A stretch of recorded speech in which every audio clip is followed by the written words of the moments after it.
زه شیرین خان جلال خیل ناصر ګلورلایي د ناصر آباد اوسېدونکی د پښتنو په تاریخ کې ما څه چې هغه تر وسمې کېدو هغه لیکنې مې هم کړي دي او نور چې کوم د موږ نیکهګان یا سپین ږیري اصلیات تللي وو هغو څه ناڅه پلرو ته پرېښي وو پلرو موږ ته څه معلومات هغه کوم کوښښونه چې یې کړي دي یا ایالت په استرالیا کې اوښان چلولي دي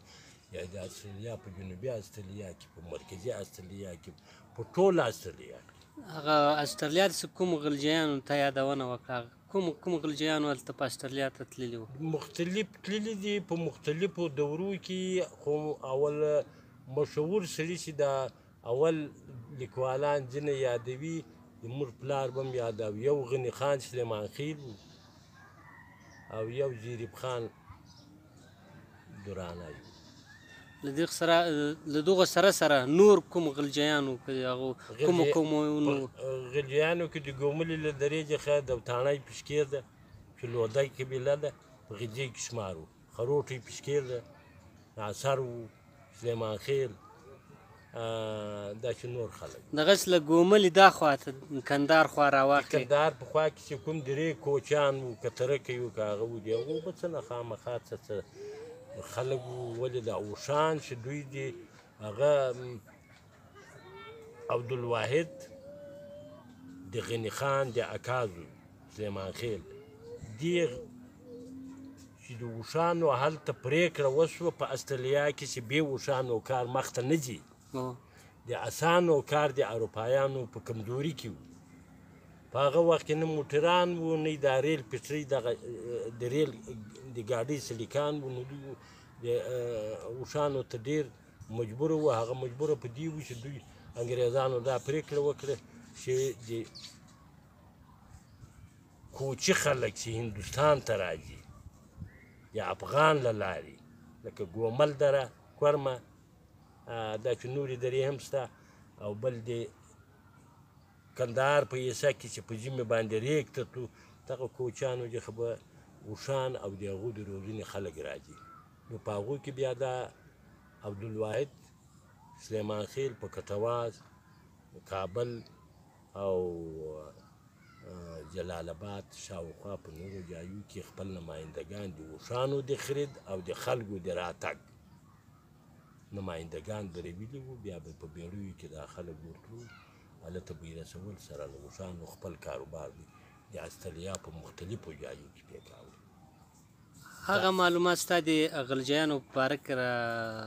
راټول کړی ده هغه که مختصر خو داسې ده کله جنسیان د دوی په نامه هم شته لیکوالانو داسې لیکنې کړي د مثال په ډول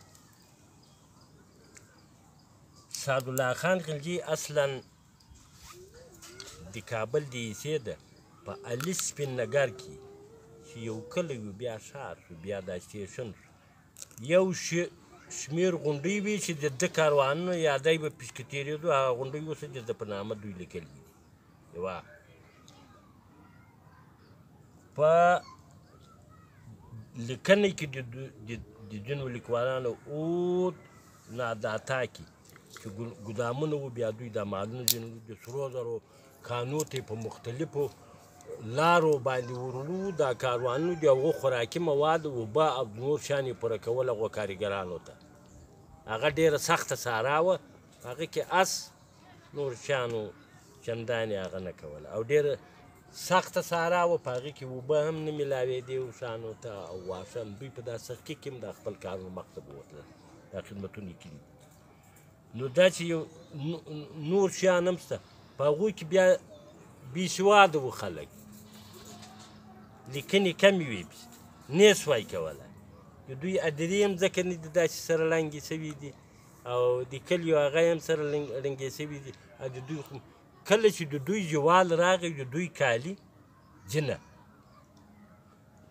لوښي ځینه او ځینه نور شیان د استرالیا د حکومت د ځینو خلکو په لاس کښې وتل هغه اوس هم یې په موزیم کې پراته دي د مثال په ډول زه یو درته وایم چې د یو افغان غلجۍ یوه مجسمه ده او بل د ده یو اوښ ده چې د ژیړو مجسمه ده هغه چیرې ده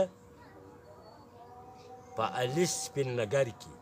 دا د یوې نمونې په نامه دوی جوړه کړې ده چې ګوا اوښ او سړی دا خدمت دغو اوښانو او دغو خلکو کړی خو بیا یې هم چندانې په لیکنو کې د دوی زحمتونه یا هغه کارکردګي نه دي لیکلي په 200 یا په 300 کسو کې بیا د درو کسو نومان لیکلي وي دا نور چې کوم خلکو خدمتونه کړي دي د هغو وال هېرې دي تر خاورو لاندې سوي دي صرف دغه یو ده چې مرکزي استرالیا کې د دوی کتارونه را رسېدلي دي په جنوبي استرالیا کې اول چې دوی دا کلي جوړ کړي دي یا یې د اوښانو مرکزونه جوړ کړي دي یا یې مواد رسول بیا له هغه څخه دغه چې راوړ شوي د مرکزي استرالیا ته بیا په هغوی کې د اروپایان دا لیکي چې که چیرې دا اوښان نه وای موږ به دا څېړنې د سرو زرو د کانو د نورو ډېرې ځنډېدلې یعنې دغو را لنډې کړې ده د دوی زحمتو را لنډې کړې اوس نو بیا داسې یو شی هم راغلی دی چې په دوی باندې یو وخت ټکس ولګېده په اوښانو هغه په څه شي د موټرو تګ راتګ روډونه جوړ شو او د ریل پټرۍ سلیکان جوړ دلته افغانانو ته او د دوی اوښانو ته ضرورت نه و په کرکه یې وکتل دلته د افغانانو زوال راغی هغه څو هغه دوی په 1911 او په 1919 ډېر زوبل ټکسونه پرې ولګېدل سالي په کوم یو خروټی دی د ګومل د درې ده په 1880 کې دی تللی ده په خپل سفر کې له یوه د ویکټوریا د حکومت د جنوبي استرالیا په حصه کې د حرکت کوي بیا مرکزي هغه ته ځي مشر د دې ګروپ لدیګلز ده لدیګلز یو اروپایي استرالیایي انسان ده چې هغه داسې یو ګروپ جوړ کړو چې زموږ په دې اوښانو په واسطه په مرکزي اسیا بیا کښته نو دوی بیا یو ځای ته تللي دي د پولرز د خلیج خواته هلته ګرځي په هغه کې یو سړي حمله هم په دې سړي کړې ده په دالدي ګرز باندې یو تور پوست دی د خوشحالۍ یې مخې ته ورغی دا یې له مرګ هم ځینې بچ بیا یې دغسې نورې کارنامې هم کړي دي ځینې جایو ته چې دی ورغلی ده لکه مونټ ګولډ دا یوه ډېره غټه